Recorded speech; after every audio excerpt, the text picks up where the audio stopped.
So now I'm going to start a brief introduction to ray tracing as a concept. And no, we're not creating a ray tracer in this class. And no, you probably will never create a ray tracer unless you actually learn programming. And no, there is no exact science to this, and no, there aren't any good ray tracing. And yes, you can use this for a doctoral thesis because it is an area of computer graphics that needs help. And it is an area of computer graphics where there's not a lack of research, but there's a lack of good findings and good implementations. What are we talking about? We're trying to figure out, if we flashed a light into a dark room, how are we going to trace the effects of that light? How are we going to know the effect and put it into an algorithm and apply it to a light source so we can get photorealism, as this is called here. It's nice to take a picture, and this is one difference we get with a picture. So if you take a picture of something and you scan it into the computer and you look at the JPEG, it looks pretty realistic. Actually, it looks pretty good because you have a built-in ray tracer. It's called nature. You have physical properties that you're representing without having to communicate and without having to create them on a computer graphics scale. And then the hardest thing is to take and create that picture. How do you create that picture? Well, you have to apply certain properties to the object, as we've seen throughout this course. You have to do a lighting model, do a view perspective, do shading, create all sorts of different visual effects to emulate reality. So photorealism is what we're trying to accomplish with ray tracing as a concept. So this is kind of an example between 1 and 2. Which one's going to look more? These are actually kind of shiny. These are kind of matte finishing looking. We have different effects. We have this box here that's translucent. Is it really casting this ball here? Is it really casting this shadow here? And where is this light coming from? Looks like it's coming from above, where maybe that light was coming from forward, perhaps. Not sure. What about this stuff here? How do we get this effect to go this way? This effect here, this shadow. So it's all algorithms. So, and we have ray tracing algorithms. So this is what we're referring to. We have, this is nice actually. We have the print here, that's here, and the balls that are reflected inside. But are they really reflected or are they inside this object? This is kind of mind-boggling because we see shapes being interlaced with other shapes. And then we see this hole missing here. You just take a hole out of it. If we just put a blank ball in the middle of that, you'll get some of these effects when you start working with objects in the VRML, especially when you do your spaceship or some of the other stuff. It creates some interesting effects. So what is ray tracing? By definition, ray tracing is a global illumination-based rendering method for generating realistic images on a computer. So how do we take realistic images, duplicate that? That's the problem that hasn't been quite solved yet, and do it efficiently. So how do we take and simulate reality with an algorithm? That's a problem. And light has illumination and lighting is the major challenge. So it could cause the eye to think there's something wrong with this picture because a shadow is missing. So as humans, we know reality. Hopefully, most of us live in reality. We see reality. When we take and we look at a computer program, it's not the same. Everyone in this room could probably admit it's not the same. It's not 100%. Because we don't have good ray tracing, well, that's one of the problems. We don't have really good ray tracing algorithms. It's hard to do that. You're simulating real properties that don't exist in a computer application. So, in a ray tracing method, a ray of light is traced in a backwards direction. So we take the light from the objects and we trace it back to the light source. That is actually the technical definition of ray tracing, which is why it's a trace. What does that mean? Well, here we have a source. Actually, that's not a really good one. Here, this is probably a better. This one over here is a better source. We have a source, and we're going to take the light from the objects themselves and trace it back to the source to see if it's really possible. If an object is blocking another object, we shouldn't see it, which is a different property, but it shouldn't be illuminated, or should it be illuminated? You know, in this particular case, I don't know if that one has they all have little balls on them here. to see that we have pinpoint lighting that's being applied here. And then we have outer, we have whiteness here. So we're using a shading model along with our lighting to realize this here. But somebody's got to figure out, well, what should be casting a shadow? We see a shadow down here. What should not be casting a shadow? Where should the shadows be? How should the light go? So we start from the eye or the camera and then trace the ray through a pixel in the image plane into a scene and then determine what it intersects with and where we're going to see it. So pixel is then set to the color values returned by the ray, hopefully. And if the ray misses an object, then the pixel is shaded and the background color is applied to it. So the concept of essentially tracing the light from the backward direction or from a forward direction, it's easier to do it from the backward because we need to know which objects are going to be illuminated and which objects the lights are actually going to hit and at what angle they're going to hit. So we have forward ray tracing and backward ray tracing. So in a forward ray trace, we go from the light source. So the rays from the light source bounce of the objects before reaching the camera. Or it's computational wastage because we don't know, we have to do every single, so if we start from the light source and we go this way, we have to consider the entire world, the entire scene. That's why it's computationally wasteful. Because some of the stuff may not hit it. It's behind something. You can't see it. But you still have to trace the entire scene. Or you can go backward ray tracing, take the visible components, track only those rays that finally made it to the camera. Because you also have to consider the camera angle. The camera angle may not be showing an object. If the object's not visible, it's wasteful to calculate its ray to know what's going to be illuminated or not. Because what we're trying to do is figure out how are we supposed to cast light. How is the light going to create? In this particular case up here, we have two separate images where we've got shadows here from a light source. And then we've got the camera here. And the camera is giving us, from the light source over here, if we go this way, we know we're going to have a shadow. This is done by an algorithm, and this is part of the ray tracer. So the ray tracer is telling us what this looks like. Oops. This here is the shadow, 1, 2, 3 shadows, you can see that are being casted from the light hitting these objects from a forward ray tracing perspective. From a backward one, we don't necessarily know this information. We don't know. So sometimes although this is wasteful, it produces better results sometimes, depending upon whether or not we're going to cast a shadow. So it's not like turn the light on, turn the light off. It's ray trace it so we know what's supposed to be illuminated, what's supposed to be, what properties. Is it a metallic property? Then we're going to need to make it shiny. If it's flat, it's absorbing in the lights. So depending upon the property of the object, the light being casted on the object, the intensity of the light, how strong is the light going to be by the time it hits the object, that's part of the ray tracing algorithm. So that's the major challenge that really hasn't been solved yet. There's millions of ray tracers on the market. It's a difficult problem. So ray casting, so this is ray tracing, where we're following the light to calculate where it's supposed to hit the object, or taking the object and following it to the light source to figure out what kind of light is it going to get. So there's both directions, forward and backwards.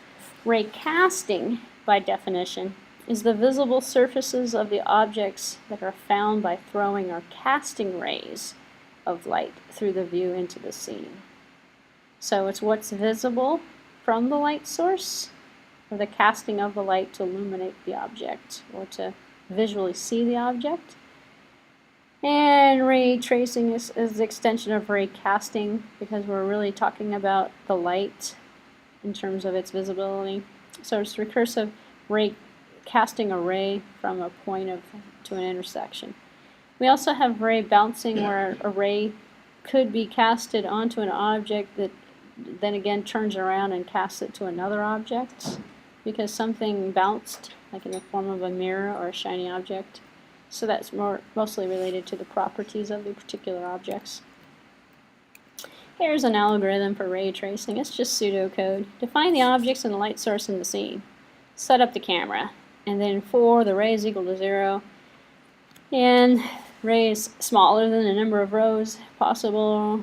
Ray plus plus. And for each one of them, build the RC ray, build the ray, essentially. Find all the intersections of the array with the objects in the scene. Identify the intersections that lies closest to and in front of the eye. So you have to think of the camera. Compute the hit point to where the ray is actually going to hit the object, and then the normal vector for that point. Find the color of the light returning to the eye among the ray and point of intersection, and then place the color in its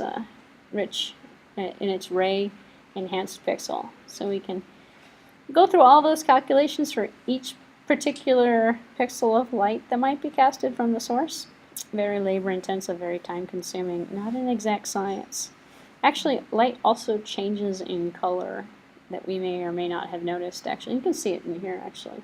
The light, it looks like a shadow, but it really isn't. If you just look at the walls in this room right now, you can see different colors of light. Is it casting on something? Nope. It's ray tracing that's giving. This is ray tracing, by the way. See that light above her head and how it's hitting that wall? That's ray tracing. How are you going to do that in a computer program? You have all the properties and what's causing it. What I see is I see illumination in the middle, and then I see it's kind of darker. I actually see a circle on that wall created by that light. And I know it's created by that light right there because that's the only one on over here. I have a piece of this light. This light here is casting one over here. In fact, if you can't see that one clearly, look over here. You see there's kind of a round circle. It's a square light. Why do we get a round circle out of that? Well, that's one of the challenges. How do you know how it's going to hit? Back there, actually, I see a square. I see a square on that wall over there, created by the square. Because the angle of the light here is more circular. It's not actually giving it, but that one, because of the way it's positioned, is giving me, I see a solid line going across that back wall, almost next to the blue fringe. It's projecting a square. It's the position of the light. So that one at the angle that it's doing is creating a square on the wall. These two over here are giving us round circles. I don't see a square on that wall. I don't see a square on that wall. This one over here is hard to see because it's bouncing off of both walls. In fact, it's a big, huge circle. And I don't have one above me, so I don't know about that one. But I see another circle in the back, on that left wall over there. Actually, if you're sitting in the front, you can probably see that one a little bit better. What do we do in computer graphics? We look at the walls. When we look at the walls, actually, with the lights, this room is actually quite interesting, how it's ray traced. So who does that? Nature does that. So we have to take that and put it in a computer, and we have ray tracing. Because what you're going to do in a computer program is you're going to create the walls, and then you're going to put the light sources up there. Well, how do you know what the walls are supposed to look like? You don't. So you apply a ray tracing algorithm, and it tells you that that's a circle. That's more of a rectangle over there in the back. So what ends up happening is if you don't do it correctly, it doesn't look real. And you look at the scene and you go, well, what's wrong with this scene? Sometimes you get this actually with movies. You look at the scene and go, what is wrong with that room? Well, it's because the sun is shining, but it's not shining through the window correctly. It's creating the wrong shape. And you're looking at that going, there's something wrong. Just the same way as if we messed up this a little bit, you know, actually make it the whole wall illuminated. So this isn't dark, that's not dark over there. We have no circular light, we just have the whole thing illuminated. How fake would that look? I don't know if we could do that, but that would look extremely fake. Given this kind of lighting, it's going to look fake. So ray tracing gives us our photorealism. It gives us the ability to go from the light source, trace to the objects that it's projecting on, and come out with a realistic projection at different angles and intensities given the properties of the world. How do you know what those properties are in computer graphics? Half those properties are missing, or most of those properties are missing. So in order to make that real, we have to build a very robust algorithm to do cast trace, see where the light's going and trace the motion so we can properly illuminate the wall correctly. May or may not necessarily be worth it computational wise. Most cheaper programs, not worth it. It takes too long to trace it. Instead, oh, the whole wall is lit up now. So, definitely. That's what's wrong with ray tracers right now. The calculation time is expensive. in terms of efficiency. It's time consuming because you have to go through every single one of those pixels on that wall for that light, and you got to do it for that light, you got to do it for that light, and for that light, because that light and that light actually are having a separate effect on the same wall. And in fact, the two lights themselves, if we put on all of the lights, we may end up with a situation where most of the wall is illuminated. Then we'll have patches that are dark. How do you know what the patches are? Well, we have to calculate all the lights together, ray trace it back in combination to see where our shadows are supposed to be, which is, it's a complicated, computationally not very efficient way of doing it. So sometimes a ray misses an object. Yeah, that happens all the time. You don't want to illuminate an object when it missed it, didn't actually cast on it. So here's the virtual viewpoint along with the virtual scene, along with the object, and the ray didn't hit it in this particular case. So sometimes the ray hits an object. If it hits an object, where is it going to hit the object? You're going to hit, because in here where we're putting little balls, we have a light. Actually, I can see the light on this slide a lot better than I can on my screen here. We have this little yellow, how big, first of all, how big is this little white dot supposed to be? And where is it going to hit it? And how do we know it's a white dot versus an oval versus something else? Well, actually, the scientists look at this and go, that's a pinpoint light if it's hitting. Well, not really, because it might be a shiny object. It might be a different type of light that's, hitting. It might be a flashlight, which is not a pinpoint. It's going to be, more of a circular light source versus a small, intense light source. Anyway, long story short, it's all calculated by a computer program. So is the intercepted point in shadow? Well, that's a good point as well. Shadow rays to light sources as well can be calculated, which is kind of interesting. So you could take a light, hit it on a board, and then have it cast out this way. How do you know it's going to hit here first? Which is interesting. So you have to calculate, well, what's in the viewable plane? What angle is this coming from? And how is it going to intercept? So you're looking at all the coordinate systems for the matrices for each one of these objects to calculate the intercept of the light with the object. And then what effect is it going to have here? So some ray tracers stop here. They go, okay, the light's going to hit here, okay. But it's not going to bounce. It's not going to go from here. Now we've created a new light source and recursively go out to the other objects in the scene. That's computationally expensive as well. Because now you have this light hitting that light, and then now the light itself, one object is a light source for another object now. So that becomes very complicated as well. Shadow rays intercept other objects. So the first intersection point in shadow of the second object, perhaps, in this particular case. So hopefully you're getting the point that ray tracing is probably one of the most difficult parts of computer graphics. So this is interesting. We have a little shadow underneath here. So the shadow ray intercepts another object. So the first intersection point in the shadow of the second object. So this is the light source coming from here, and it's casting the light source onto here. But because it's hitting an object in between, it's still, shadows are still light, by the way. It's just the combination of the object and the light source that's creating. So how big do you make this? Depends on how big this is. So we'll create this. Actually, you can see that's pretty nice. And then you also see general illumination of the, well, think about it. Computer graphics starts out fake because it's all illuminated. What part of the world is really illuminated constantly? Which is interesting. So it's nice when you walk into casinos and they have the clouds and stuff. It's all illuminated. It looks like daytime. Well, it doesn't really look like daytime, but if you kind of lose yourself in it and don't think about the realism of it, it can feel like daytime. Sure, why not?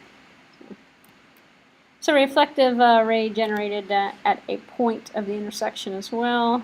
So it's tested with all the objects in the scene. So we have it coming through here, hitting to here, and then tested here, and then you have to hit.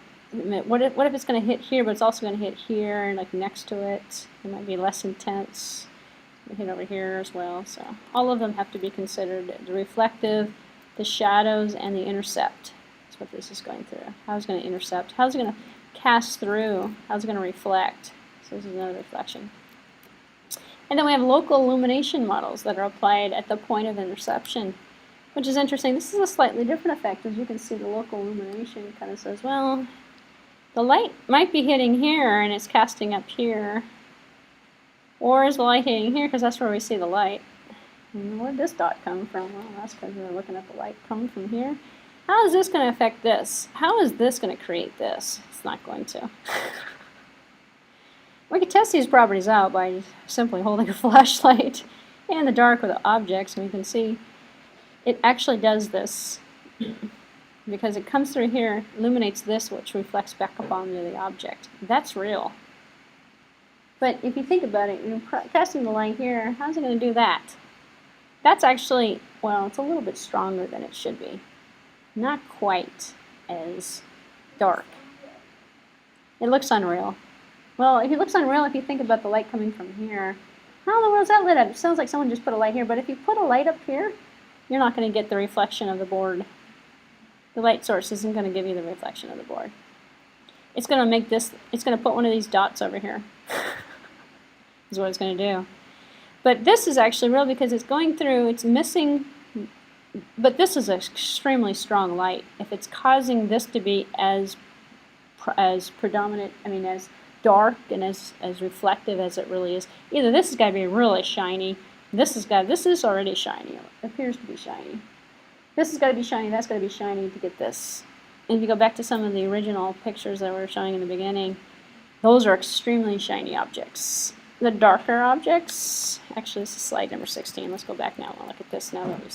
These are extremely shiny. We can see the blue here. We can see the box, the black, which is interesting because the black is on top of the blue, is cutting the blue off. You can see a little tiny corner of the blue right here actually. You can see there's round from here. Well, what in the world is that? We see this here, but this, we see the little roundness here, possibly from here. And we see this is the reflective properties of here that's on top of here. We also see this in here and this in here. These are supposed to be extremely shiny objects. If they're not shiny, it's not going to do this, which is interesting. And if we go back to this original one, these are matte, these are shiny. And we see more of an illumination. So the property of the objects, the coloring of the objects, it's all the differences between what looks real and what doesn't look. Oh, this is fake looking because what is this ball doing out here in the middle of the sky? It's not sitting on anything anyway, but we don't know. It might be held up by something that we can't see back here because the light's only casting this way. And we see the shadow going this way. So we can, if we went backwards, we could go here and then determine where the light source is supposed to be. So, yeah. Every computer graphics has a slightly different model. It's kind of easier, I think, than some like film models for shading, for lighting. I've never quite understood actually how film is done. You always see them, well, when we had the digital arts workshop, you know, they lit up this big old light in the upper area. And I think he did that to cause more of an ambient light in the room. Because they don't want shadows. Because the shadows give you they give you the light source. So I've just seen this in like professional booths and stuff. They have these huge lights and they reflect the light so that there's no shadowing on your face. And just ambient light, yeah.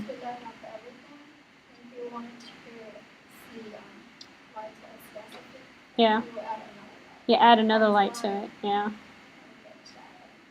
Yeah, I think it's because the film captures more than the human eye does. And with little things like a shadow, if you look at professional photography, there's no shadows on anything. Hardly any shadows.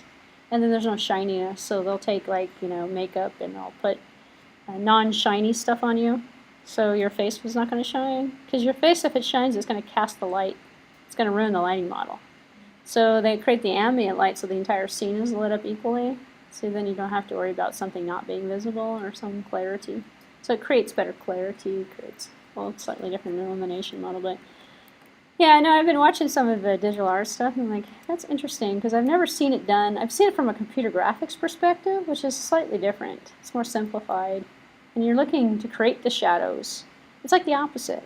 So in computer graphics, we want to create the shadows and the realism and the imperfections. because it's too perfect. And then in the real world, we want to get rid of the imperfections. We don't want a face to shine. We don't want it to look like they're standing in front of a light. You know, although we want it illuminated so we can capture the color qualities and get a better, higher resolution image from this, but we don't want it to, the person to look like they're standing in front of a light, which is kind of weird. So they're like, you know, trying to, in computer graphics, we're trying to create the bad parts. You know, we're trying to simulate the imperfections, and then in real life, we're trying to get rid of the imperfections, which is kind of weird, actually. From my perspective, it's kind of weird. Anyway, so. All right, so this was the illumination model here, local illumination model applied to the point of the intersect here. The transparent object spans a transmitted light and tests against all other objects in the scene because it's transparent or see-through. It can actually shine through it, which is kind of interesting. In fact, that's kind of interesting effect when you have a window and you're shining a light of a sun through it. Well, how do you know? So most people that do this will test it out in real life. We'll take the scene, you're creating a video game and there's a window and you want to make it so that it looks real and the person's going to walk in front of the window and he's trying to escape a robber or something. I don't know, there's some game animation going on. They'll actually create the real life scene and they'll open up the window and say, well, where's the light casting? So that they can simulate it. So to put the light in there, actually, because you don't know. And ray tracing algorithms aren't going to tell you that. They're not going to simulate reality, which is kind of interesting. So the transparent objects. So requirements for a ray tracer. Has to compute the 3D ray into the scene for which a 2D image pixel exists. So we got some complications there. And you have to compute the 3D intersection point of the ray with the nearest object in the scene from the point of the camera, the nearest to the farthest. You actually have to calculate that out as well. You have to test each one of the primitives in the scene for the intersection. Find the nearest intersection. You also have to recursively span all of the rays from the point of the intersection. You have to calculate the shadow arrays, the reflective arrays, the transmitted arrays, the translucent arrays. And you have to accumulate the color for each one of the spawned rays at the point of intersection. That's a lot of computation. So here's our object intersection equation for the rays. I'm not really going to go through this stuff here, but from a mathematical perspective, you can put it out into different calculations that are needed to figure out all of the data points that you're going to use in your algorithm. And then we have the ray polygon intersection as well, so we can plug in and we can solve it. So we can do it mathematically, which means it's not an unsolvable problem. It can actually be calculated mathematically using the properties of nature. Finding the interceptions, adding the shadows to it, taking the shadows and doing self-shadowing. So shadows of objects are going to go on other objects and intersections with itself, and finding the illumination point and the reflection models. So we can apply. Here's no reflection.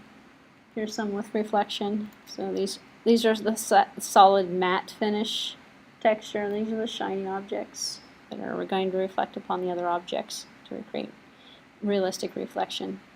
Here's even more reflection added to it. So we got a little bit, even more, so even more. So because what we have here are no reflection. Some of the objects are being reflected, the reflections of the reflections, plus the reflections of the reflections of the reflections. So recursively, the effects of the reflection on all the reflections that are occurring, we can take it to this level. That doesn't look very realistic, actually. That's probably a little bit more realistic.